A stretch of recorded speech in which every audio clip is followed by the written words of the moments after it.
Good morning, Mr. Hall. Shalom, shalom.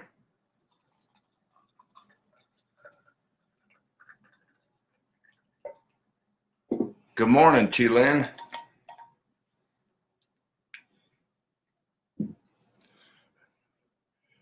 Rovlin, hi, mate. Well, since when we get to the other side of the planet, hopefully someday get to see you, brother. Eileen, good morning. Oh, I guess for you, Rovlin, be good evening and good night, or see.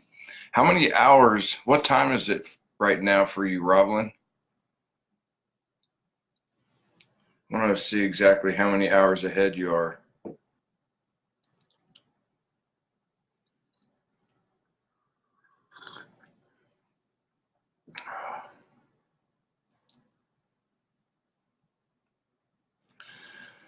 Daniel Brown, good morning. Yeah, it's Shabbat for you, isn't it, brother? Shabbat shalom.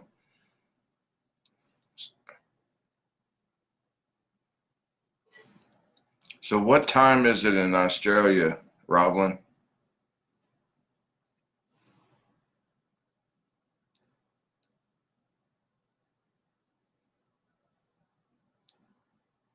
I don't know if you're hearing me or not. I'm guessing you are. California sunshine. That's where my wife's from.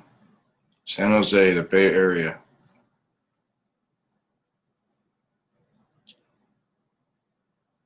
Okay, everybody can hear. Okay, so it's 11:59. Oh yeah. So you're 15 hours ahead of me. Holy cow. That's crazy.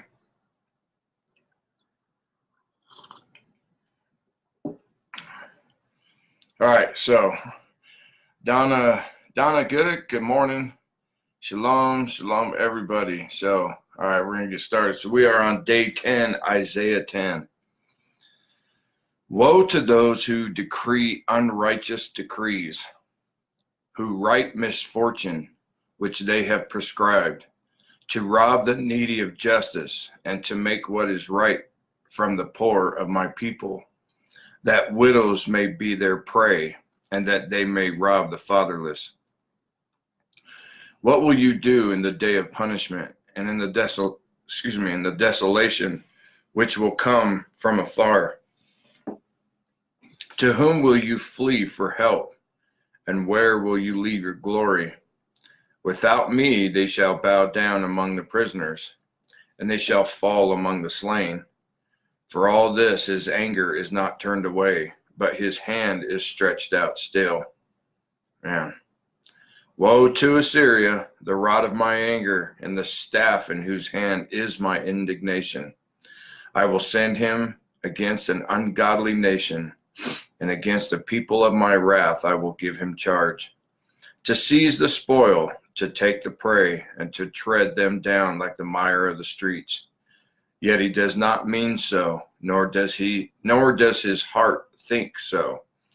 But it is in his heart to destroy and cut off not a few nations. For he says, are not my princes altogether kings? Is not Calno like Carmeshis? Is not Hamath like Arpad? Is not Samaria like Damascus? As my hand has found the kingdoms of the idols, whose carved images excelled those of Jerusalem and Samaria, as I have done to Samaria and her idols, shall I not do also to Jerusalem and her idols? Therefore it shall come to pass, when Jehovah has performed all his work on Mount Zion and on Jerusalem, that he will say, I will punish the fruit of the arrogant heart of the king of Assyria and the glory of his haughty looks. For he says, by the strength of my hand I have done it, and by my wisdom, for I am prudent. Also I have removed the boundaries of the people and have robbed their treasuries. So I have put down the inhabitants like a valiant man. My hand has found like a nest the riches of the people, and as one gathers eggs that are left, I have gathered all the earth, and there was no one who moved his wing, nor opened his mouth with even a peep. Shall the axe boast itself against him who chops with it? Or shall the saw exalt itself against him who saws with it? As if a rod could wield itself against those who lift it up, or as if a staff could lift up, as if it were not wood. Therefore, Yehovah Tzvaot, will send leanness among his fat ones, and under his glory he will kindle a burning like the burning of a fire. So the light of Yisrael will be for a fire, and his Holy One for a flame. It will burn and devour his thorns and his briars in one day, and it will consume the glory of his forest and of his fruitful field, both soul and body, and they will be as when a sick man wasted away. Then the rest of the trees of his forest will be so few in number that a child may write them. And it shall come to pass in that day that the remnant of Yisrael, and such as have escaped of the house of Yaakov, will never again depend on him who defeated them, but will depend on Yehovah, the Holy One of Yisrael, in truth. The remnant will return, the remnant of Yaakov, to the mighty El. For though your people, Yisrael, be as the sand of the sea, a remnant of them will return. The destruction decreed shall overflow with righteousness. For Yehovah Tzvaot will make a determined end in the midst of the land. Therefore, thus says Yehovah Elohim Tzvaot, O my people who dwell in Zion, do not be afraid of the Assyrian. He shall strike you with a rod and lift up his staff against you in the manner of Egypt. For yet a very little while, and the indignation will cease, as will my anger in their destruction. And Yehovah Tzvaot will stir up a scourge for him like the slaughter of Midian at the rock of Oreb. As his rod was on the sea, so will he lift it up in the manner of Egypt. It shall come to pass in that day that his burden will be taken away from your shoulder, and his yoke from your neck, and the yoke will be destroyed because of the anointing oil. He has come to Ath, he has passed Migron. At Michmash he has attended to his equipment. They have come along the ridge, they have taken up lodging at Geba. Ramah is afraid, Gibeah of Shaul has fled. Lift up your voice, O daughter of Galim. Cause it to be heard as far as Laish. O poor Anathoth. Madmenah has fled. The inhabitants of Gabin seek refuge. As yet he will remain at Nob that day. He will shake his fist at the mount of the daughter of Zion, the hill of Yerushalayim. Behold, Yehovah Tzvaot will lop off the buff with terror. Those of high stature will be hewn down, and the haughty will be humbled. He will cut down the thickets of the forest with iron, and Lebanon will fall by the mighty one. Man.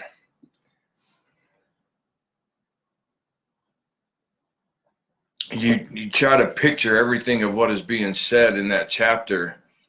First, we have, the punishment of Israel for her idols and her sin, her transgressions against his Torah, against Yehovah. But what I find interesting is, so he uses the sinful nations, and it just, the strategic mind of Yehovah is just beyond us. It's just so beyond us, because these are a haughty people who live in sin and profane Yehovah with all their paganism as it is anyways. So they're already going to be judged. So he adds to their judgment by allowing them to rise up against Jerusalem to punish Jerusalem for her sins against Yehovah. So Israel gets her punishment, but she will not be destroyed. That's the difference between a judge and a parent type figure. A judge will take a criminal and cast them into prison and never think of them again. Cast them out, be done with it, or even give them the death penalty. But a parent will punish their child, and chastise them, but then return them back unto themselves to be loved, to be restored. And that's the difference you can see in that chapter. You can see that first Yah is punishing Israel for her sins against him. And he's using the wickedness of Syria and Egypt and all of them, their evil ways and their desire to conquer Israel anyways. So he allows them to go in and be the punishment.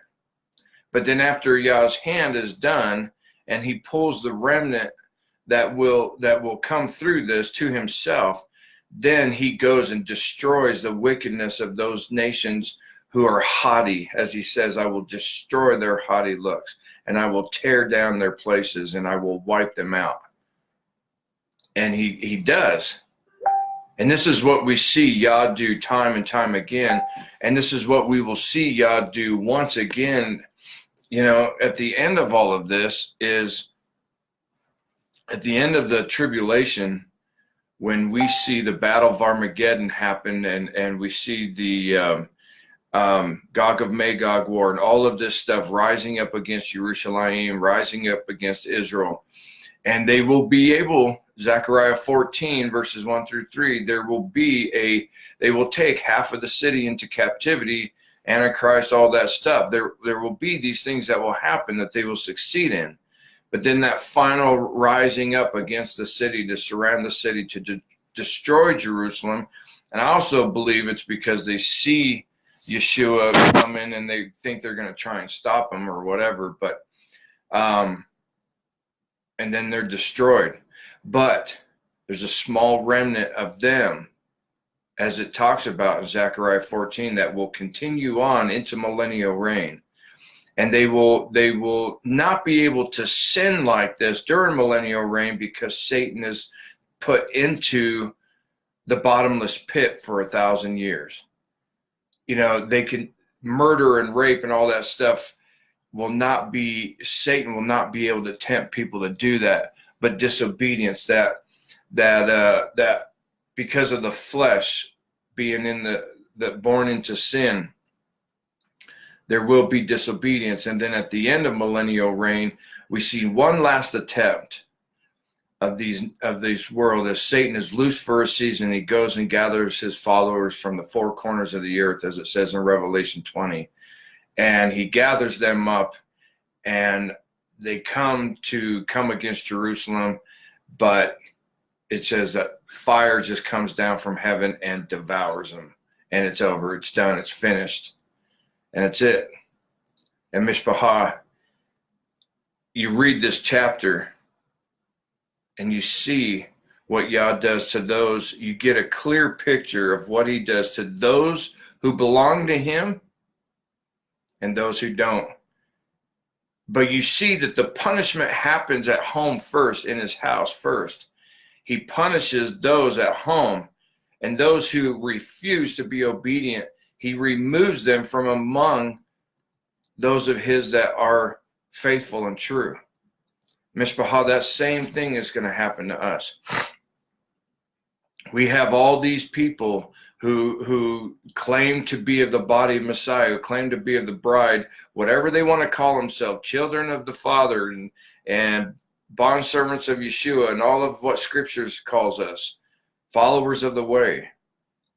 And these people who claim to be that, but yet all they do is mess with Yah's word. All they do is profane Yah's word. All they do is sin against his word, because these people are the tares among the wheat who try to say that we don't have to do this and we don't have to do that. And they want to throw books of the Bible out, and they want to declare things to be untrue. They want to declare that this is false and corrupt, or they want to declare that this is done away with. And they're so busy declaring what they don't have to do and what they want to throw out that they don't even have a walk in the relationship with Yah. And they don't even realize, and especially those who are trying to teach the other people this stuff, whether they are teaching to be a teacher or whether they are teaching by the fact that they're sharing it with somebody. Well, I don't believe this, and this is why. You're telling them, and in hopes that they're going to believe you, which means that you want them to believe the way you want, that you believe. All of this is sin. And Yah is going to remove all of that from among us. And those who are left, he is going to sift this thing like nobody's business, like never before. There's going to be a sifting. And what is left over and remains belongs to him, Mishpachah. And the only way that we will survive this sifting, the only way that we will be a part of that remnant of escape, so to speak, is our personal relationship with him, is us growing in him, close to him, on our knees to him, surrender to his word every day, trusting that his word from Genesis to Revelation is his holy written word. End of discussion. That he is in control, that it is not corrupt, and all the stuff like some of the nonsense we hear. Mishpachah, that is what's going to make us strong, and that is how we will be victorious and be standing when it's all over with. And Yah will say, welcome in, my good and faithful servants. And we will be his, and we will be with him forever. Amen. How exciting this is going to be. So Mishpachah, I pray, and as you go about your day today, and your day of preparation, you're at work, and whatever it is that you're doing today, as you get ready to enter into Shabbat tonight, may your thoughts be upon Yehovah in all your ways. May you continue to ask him, Father, reveal to me my sin. Show me the errors in my walk so that I may change and draw closer to you. Show me what I need to do so that I may be a part of that spotless bride and blemish free that you are coming to return for. So I may be of the 5 wise virgins. Mishpachah, pray that today. Pray that every day. Make that a part of your prayer life every single day. Praying and crying out to Yah, reveal to me, reveal to me, reveal to me. Heal me, forgive me, wash me, purify me, make me clean, make me whole, make me white, whiter than snow, as your word talks about. Give me the robe of righteousness before you. Pray that, Mishpachah. Chase after that. Chase after him, after his heart. Amen. All right, so I love you all, Mishpachah. We will see you tonight, Yah willing, of course, short of the world ending or something. But we will see you guys tonight for Triple T, Torah Talk Time. And I hope you all have an awesome and blessed day. And whatever you're doing and wherever you're at, may you be safe and may you walk in all of his ways. I love you all, Mishpachah, but most of all, Yah loves you. Shalom, shalom.